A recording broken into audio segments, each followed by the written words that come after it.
In the following 11 books, we have written a universal history of events from the Trojan War to the death of Alexander, Iod 1.4. In the preceding 6 books, we have set down a record of events from the Trojan War to the war which the Athenians decreed against the Syracusans, Diod 13.1. In the preceding books, we have set down a record of events from the capture of Troy to the end of the Peloponnesian War and of the Athenian Empire, covering a period of 779 years, Diod 14.2. Orpheus was contemporary with Heracles, both of them living 100 years before the period of the Trojan War. And, as I read in the work of Orpheus on Stones, where he speaks about himself, he says that he lived just a little after Helenus, and that Homer was 1 generation after Helenus.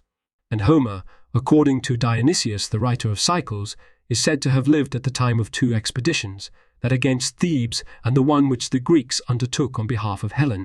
And Diodorus agrees with Dionysius, as do countless others. Diodorus states that Homer died before the return of the Heraclidae, i.e. Geleia, the wife of Diomedes, fell altogether from favour with her husband, and in her hatred she acted unjustly toward her husband and called upon her kinsmen to take vengeance upon him. And they, taking as their helper Aegisthus, who had lately possessed himself of the throne of Mycenae, passed judgment of death upon Diomedes, alleging that, although his father had been a foreigner, he was planning to banish the nobles from the state and to settle in their place some of his kinsmen from Aetolia. And since this false charge was generally believed, Diomedes became afraid and fled from Argos, together with any who wished to accompany him. When Troy was taken, Aeneas, together with some other Trojans, seized a part of the city and held off the attackers. And when the Greeks let them depart under a truce and agreed with them that each man might take with him as many of his possessions as he could, all the rest took silver or gold or some other costly article, whereas Aeneas lifted upon his shoulders his father, who was now grown quite old, and bore him away. For this deed he won the admiration of the Greeks and was again given permission to choose out what he would of his household possessions. And when he bore off the household gods, all the more was his virtue approved, receiving the plaudits even of his enemies. For the man showed that in the midst of the greatest perils, his first concern was piety toward parents and reverence for the gods. And this was the reason, we are told, why he, together with the Trojans who still survived, was allowed to leave the Troad in complete safety and to go to whatever land he wished. Eusebius' chronicle. Let us now turn to another witness to the same affairs, namely to Diodorus, who gathered in summary form all libraries into one and the same clearing-house of knowledge. For he writes of the history of the Romans in his 7th book in the following words: certain historians have assumed, though in error, that the Romulus who was born of the daughter of Aeneas was the founder of Rome. But the truth is otherwise, since there were many kings in the period between Aeneas and Romulus, and the city was founded in the 2nd year of the 7th Olympiad, and the date of this founding falls after the Trojan War by 433 years. For 3 years elapsed after the taking of Troy before Aeneas received the kingship over the Latins. This kingship he held for 3 years, and then he disappeared from among men and received immortal honours. His son Ascanius succeeded him on the throne and founded Alba Longa, as it is now called, naming it after the river, which was then called Alba and now bears the name Tiber. As for the name of the city, however, Fabius, who wrote a history of the Romans, presents a different story. This is what he says. An oracle was given to Aeneas, stating that a 4-footed animal would lead him to the place where he should found a city. And once, when he was in the act of sacrificing a sow, white in colour, which was pregnant, it escaped from his hands and was pursued to a certain hill, where it dropped a farrow of 30 pigs. Aeneas was astounded at this strange happening, and then, calling to mind the oracle, he made preparations to found a city on the spot. But in his sleep he saw a vision which strictly forbade him to do so, and counselled him to found the city 30 years hence, corresponding to the number of the farrow of pigs, and so he gave up his design. Upon the death of Aeneas, his son Ascanius ascended the throne, and after 30 years he founded a settlement on the hill and gave the city the name of Alba, after the colour of the sow, for the Latins call what is white Alba. Ascanius also added another name, Longa, which translated means the long, since the city was narrow in width and of great length. And he, Diodorus, goes on to say, Ascanius made Alba the capital of his kingdom and subdued no small number of the settlements round about, and he became a famous man and died after a reign of 38 years. At the end of this period, there arose a division among the people because of two men who were contending with each other for the throne. For I, Julius, since he was the son of Ascanius, maintained the rule which my father had belongs to me, and Silvius, the brother of Ascanius, and furthermore, a son of Aeneas by Lavinia, the daughter of Latinus, whereas Ascanius was a son of Aeneas by his first wife, who had been a woman of Ilium, maintained the rule belongs to me. Indeed, after Aeneas' death, Ascanius had plotted against the life of Silvius, and it was while the latter as a child was being reared, because of this plot by certain herdsmen on a mountain, that he came to be called Silvius, after the name of the mountain, which the Latins called Silva. In this struggle of the two groups, Silvius finally received the vote of the people and gained the throne. Julius, however, though he lost the supreme power, was made Pontifex Maximus and became a kind of second king, and from him, we are told, was sprung the Julian genes, which exists in Rome even to this day.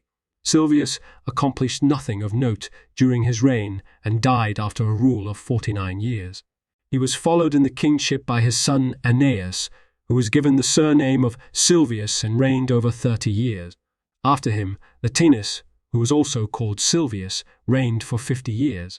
He was a vigorous ruler, both in internal administration and in war, laying waste the neighboring territory and founding the 18 ancient cities, which were formerly known as the Latin cities, Tiber, Praeneste, Gabii, Tusculum, Cora, Pomitia, Lanuvium, Labici, Scaptia, Satricum, Aricia, Telenae, Crustumerium, Caenina, Frigelle, Camelia, Medulia, Medullia, and Boilum, which some men also write Bola. After Latinus died, his son Alba Silvius was chosen king, and he reigned for 38 years, and after him Epitus Silva ruled for 26 years. At his death, Capes replaced him in the kingship and reigned 28 years. After him, his son Calpetus reigned for 13 years, and then Tiberius Silvius for 8 years. The latter undertook a campaign against the Etruscans, but while leading his army across the Alba River, he fell into the flood and met his death, whence the name of the river was made Tiber. And after his death, Agrippa reigned over the Latins for 41 years, and after him Aramulius Silvius for 19 years. Of Aramulius, the story is told that he carried himself haughtily during his entire life and opposed the might of Jupiter in obstinate strife. Indeed, when at harvest time there would come incessant peals of heavy thunder, he used to order his soldiers, at the word of command, with one accord to strike their shields with the swords, and he would claim that the noise made in this fashion surpassed that of thunder. But he paid the penalty of his arrogance toward the gods, since he was slain by a stroke of lightning and his entire house was submerged in the Alban lake. And to this day, the Romans who dwell near the lake point to evidences of this event in the form of columns which stand up in the lake from the ruins of the royal palace lying in its depths. After Aramulius, the next king to be chosen was Aventius, who ruled 37 years. Once, when pressed back in a war with some neighbors, he withdrew for protection to the Aventine Hill, and for this reason the hill received the name Aventine. Upon his death, he was succeeded in the kingship by his son Procas Silvius, who reigned 23 years. At his death, his younger son Amulius seized the kingship by violence, since Numitor, who as his elder brother and his full brother as well, was away in a distant region. Amulius reigned a little more than 43 years and was slain by Remus and Romulus, who were the founders of Rome. After the death of Aeneas, a plot was formed by Ascanius against Silvius, who was still a child. He had been reared in the mountains by certain herdsmen and was given the name Silvius because the Latins called the mountain Silva. Romulus Silvius was an arrogant man throughout his entire life and dared to contend with God. For example, when God would thunder, he used to order his soldiers at a single signal to strike their shields with their blades, and he would then say that the noise they raised was greater than the thunder. The third city he seized was Meshala, which was a very large place and had been settled in ancient times by Greek refugees from Troy, about whom we have already spoken in the third book, Diod 20.57.6. Theseus, after this removed to Iolcus, and finding on his arrival that Acastus, the son of Peleus, had recently died, he took over the throne which had belonged to him by inheritance, and called the people who were subject to him the Thessalians, after his own name. I am not unaware that this is not the only explanation given of the name the Thessalians bear, but the fact is that the other accounts which have been handed down to us are likewise at variance with one another, and concerning these we shall speak on a more appropriate occasion. Diod 4.55.2, the Heraclidae gave up, as they had promised, their effort to return and made their way back to Trichorithus. Some time later, Licymnius and his sons and Tlepolemus, the son of Heracles, made their home in Argos, the Argives admitting them to citizenship of their own accord, but all the rest, who had made their homes in Trichorithus, when the 50-year period had expired, returned to the Peloponnesus. Their deeds we shall record when we have come to those times. Diod 4.58.4.5 Eusebius Chronicle Kings of Lacedaemon from the books of Diodorus, since it so happens that the interval is difficult to determine from the time of the events which gather around Troy to the first Olympiad, since there were no annual magistrates in this period either in Athens or in any other city, we shall use for our purpose the kings of Lacedaemon. From the destruction of Troy to the first Olympiad, as Apollodorus of Athens says, is a period of 408 years. It was 80 years to the return of the Heraclidae, and the remaining years were included in the reigns of the Lacedaemonian kings, Procles and Eurystheus, and their descendants. We shall now enumerate the individual kings by the two houses down to the first Olympiad. Eurystheus began to reign in the 80th year after the events which gather around Troy, and he ruled 42 years. After him, Agis ruled 1 year, Echestratus 31, Labotus 37, Doristus 29, Agesilaus his successor, 44, Archelaus 60, Teleclus 40, and Alcamenes 38. In the 10th year of the last reign fell the beginning of the first Olympiad, that in which Charybdis of Elea won the Stadion. Of the other house Procles was the first ruler and reigned 49 years. After him Prytanis reigned 49 years, Eunomius 45, after him Chariclus 60, after him Nicandrus 38, and Theocompus 47. And in the 10th year also of the last reign begins the first Olympiad. And the total length of time from the taking of Troy to the return of the Heraclidae is 80 years. Now that we have examined into these matters, it remains for us to speak of Corinth and of Sicyon, and of the manner in which the territories of these cities were settled by the Dorians.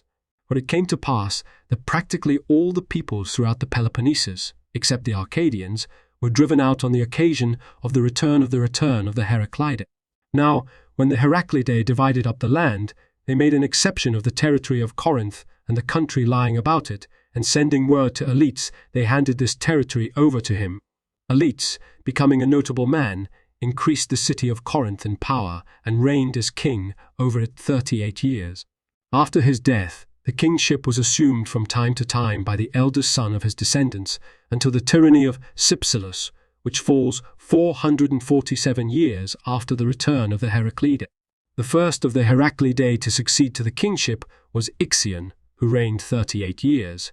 After him, Agilus ruled for 37 years, and then Primnis for 35, and Bacchus, who ruled for an equal number of years, became a more famous man than any of his predecessors, and this was the reason why the kings who followed him came to be called no longer Heraclidae, but Bacchidae. Agilus followed Bacchus and reigned for 30 years, Eudemus for 25, and Aristomedes for 35. At his death, Aristomedes left a son Telestes, who was still a child in years, and Telestes was deprived of the kingship he had inherited by Agemon, his father's brother and his own guardian, who reigned 16 years. After him, Alexander held the royal power for 25 years. Alexander was slain by that Telestes who had been deprived of the ancestral rule, and he then reigned for 12 years. And Telestes was slain by his kinsman, and Otomenes reigned for a year. And the Bacchidae, who were descendants of Heracles, were 200 in number when they seized the rule, and they all maintained control over the state as a body. Out of their own number they annually chose one man to be chief magistrate, who held the position of the king, this form of government continuing for 90 years until it was destroyed by the tyranny which Cypselus established. In the city of Syme there was a tyrant by the name of Malichus. He established his domination by ingratiating himself with the masses and by constantly calumniating the most influential citizens, and he continually put to the sword the wealthiest citizens, seized their possessions, and thus maintained mercenaries, and was a terror to the Simians. And last of all, after the return of the Heraclidae, Argives and Lacedaemonians sent forth colonies which they established on certain other islands, and likewise took possession of Crete, and on these islands they took certain cities for their homes. But with regard to these cities, we shall give a detailed account in connection with the period of time to which they belong. Diod, 5.83, after Troy was taken, the Carians steadily increased their power and became masters of the sea, and taking possession of the Cyclades, some of the islands they appropriated to themselves, expelling the Cretans who inhabited them. But in some islands they settled jointly with the Cretans, who had been the first to dwell there. And at a later time, when the power of the Greeks increased, the major number of the Cyclades came to be inhabited by them, and the Carians, who were non-Greeks, were driven out by them. But of these matters we shall give a detailed account in connection with the appropriate period of time.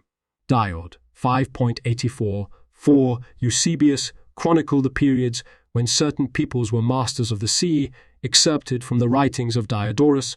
After the Trojan War, the mastery of the sea was held by 1. Lydians and Maeonians, 92 years 2. Pelasgians, 85-3. Thracians, 79-4. Rhodians, 23-5. Phrygians, 25-6. Cyprians, 33-7. Phoenicians, 45-8. Egyptians, 9. Milesians, 10. 11. Lesbians, 12. Phocians, 44-13. Samians, 14. Lacedaemonians, 2-15. Naxians, 10-16. Eretrians, 15-17. Aeginatans 10 down to the time when Xerxes crossed over to the other side.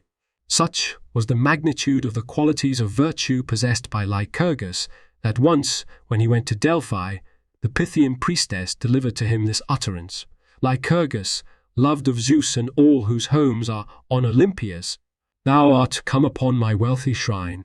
I wonder how I shall reveal myself to thee as god or man, yet more a god, Lycurgus, hold I thee.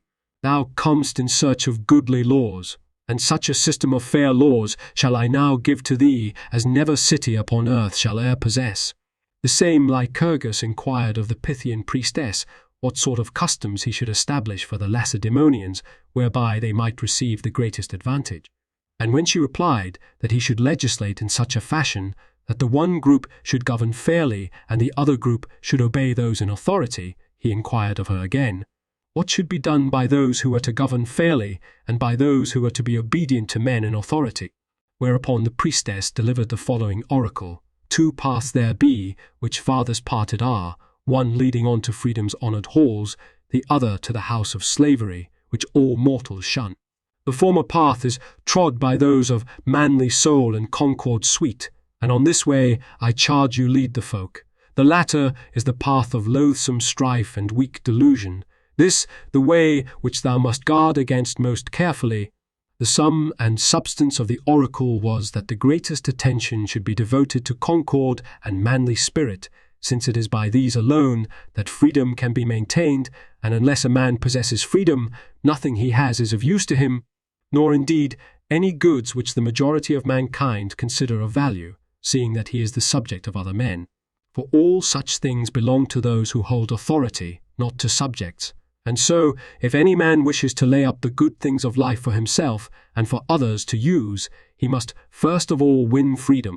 And the oracle commanded that both possessions should be the concern of men, since neither one of them, without the other, can be of advantage to him who has won it. For there is no advantage to men to be brave if they are at odds among themselves, or to be wholly of one mind if they are cowards.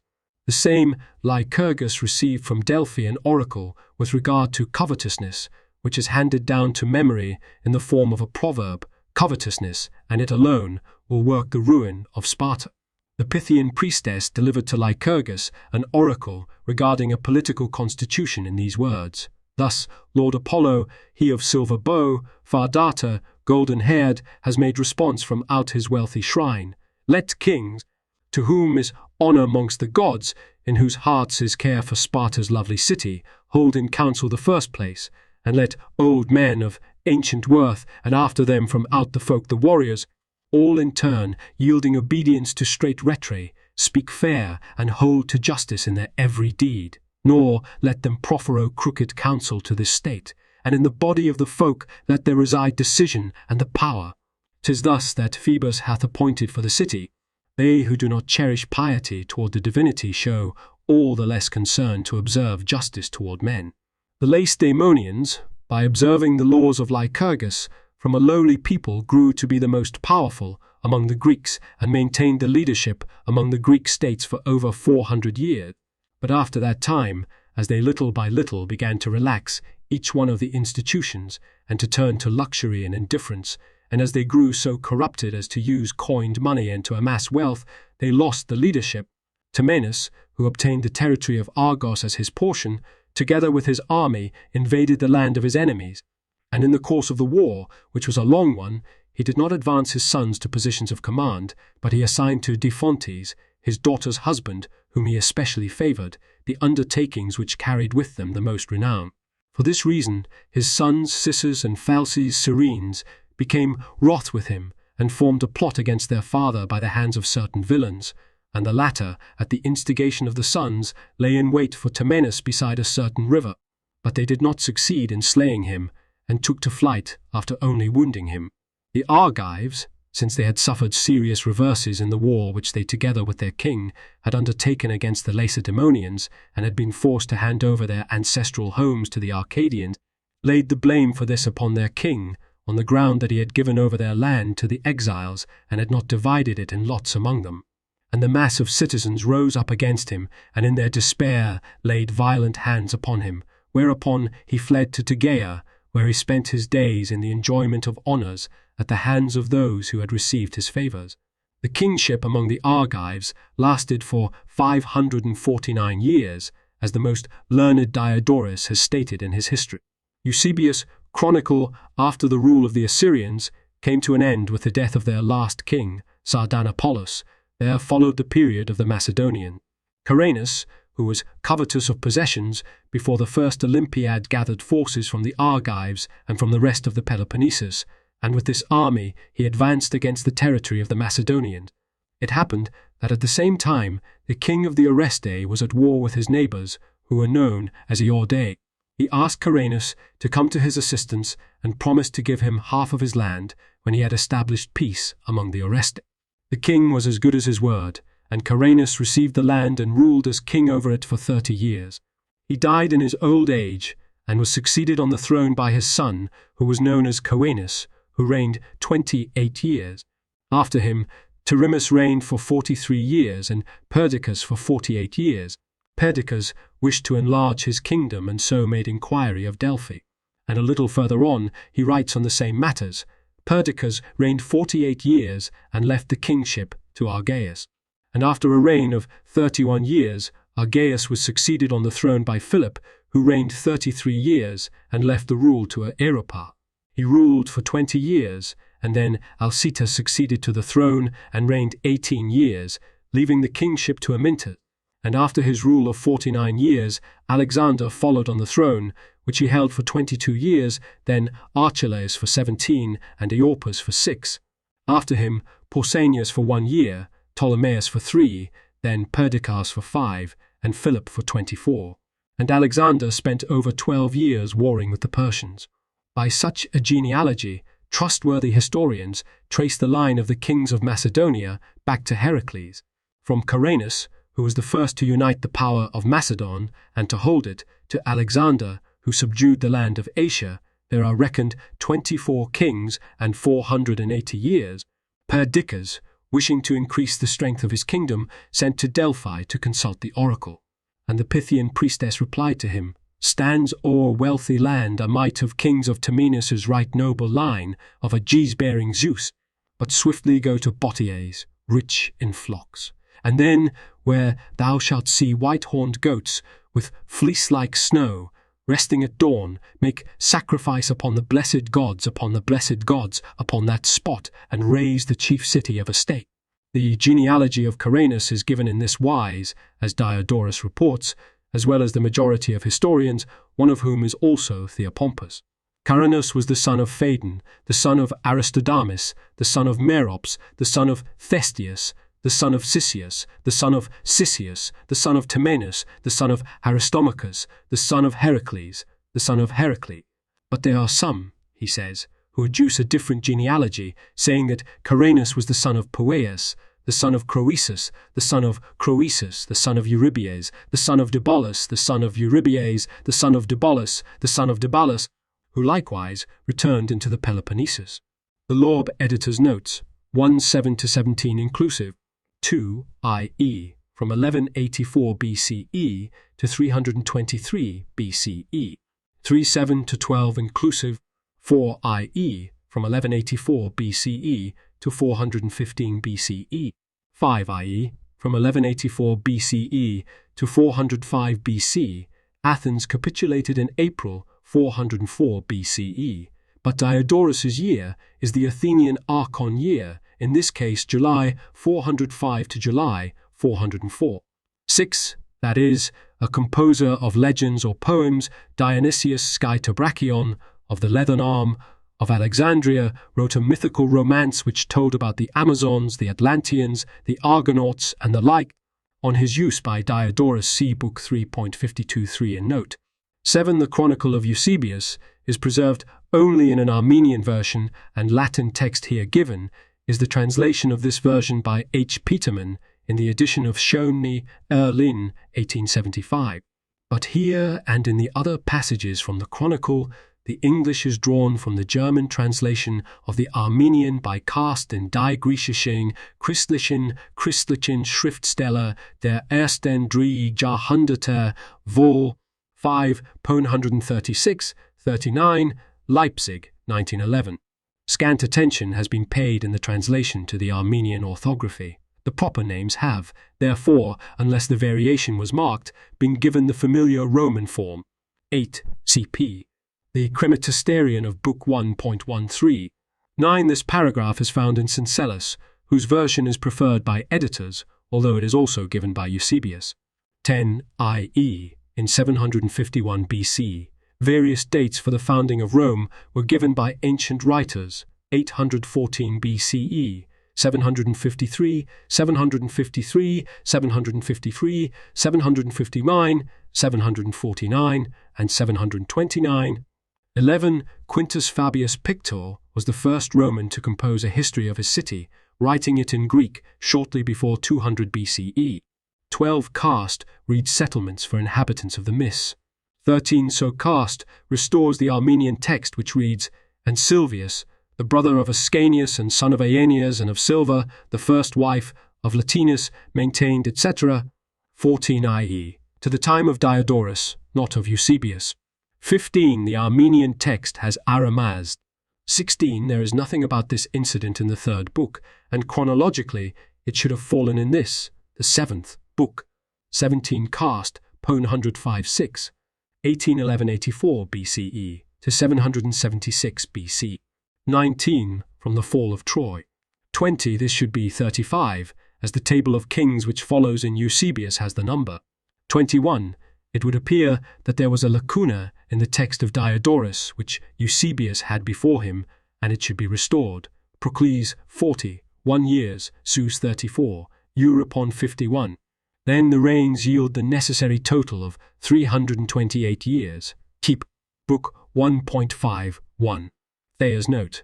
The Lube edition's English is 408, but the facing Latin, from Eusebius, reads octo supra trecentos. See my note to the passage.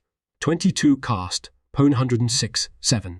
23. A defense of the general accuracy of the following list, together with a parallel table of similar lists from the chronologies of Syncellus, of Eusebius' canon, and of Jerome, is to be found in J. L. Myers, on the list of Thalassocracies and Eusebius, Journ. Hell. Studies, 26, 1906, 84, 130. 24. For Carians, found here in the canon of Eusebius, Byrne would read Megarians, Journ. Hell. Studies, 47, 1927, 167.